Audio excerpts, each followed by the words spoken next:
মোৰ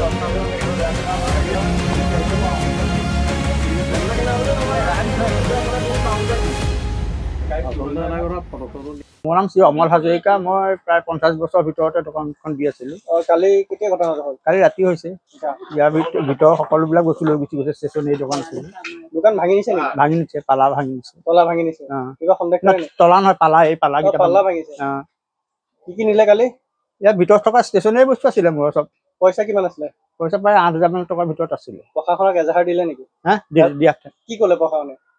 বোলে আমি ঘৰত হেৰিয়ত মানুহ নাছিলে, আমি অলপ দেৰি পাছত এবাৰ পঠাই আছো, এনেকে ক'লে।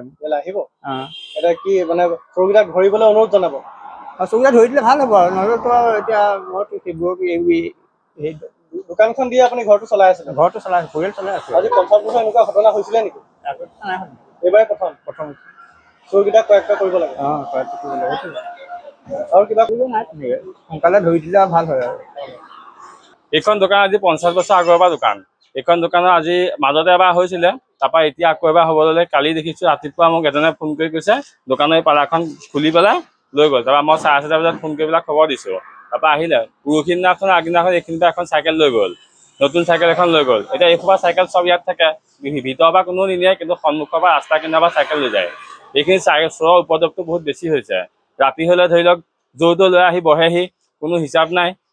সেয়াই এইখনে প্ৰশাসনে চাব লাগে। আৰু ৰাতি ধৰি লওক আপোনাৰ 10 বজাৰ পিছত, আগৰ সময়ত আমাৰ দোকান খোলা থাকে, 10 বজাৰ পিছৰ পৰা ধৰি লওক ৰাতি 12টালৈকে ইয়াত অনেকখিনি ল'ৰা বহি থাকে।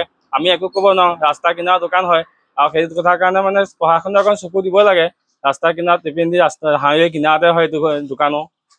তাতো চোৰৰ অতিপাত হৈছে, ভাবিব না চোৰ। তাৰমানে এইখিনিত চোৰ ধৰি লওক আপোনাৰ একোটা বস্তু এৰি থৈ যাবই নোৱাৰি। এইখিনিৰ পৰা সন্মুখতে এখন স্কুলৰ সন্মুখত বাইক, গাড়ী, চাইকেল থাকে, চব লৈ গুচি যায়। স্কুলৰ পৰা নিছে, স্কুলৰ সন্মুখৰ ষ্টুডেণ্টৰ ল'ৰা ছোৱালী।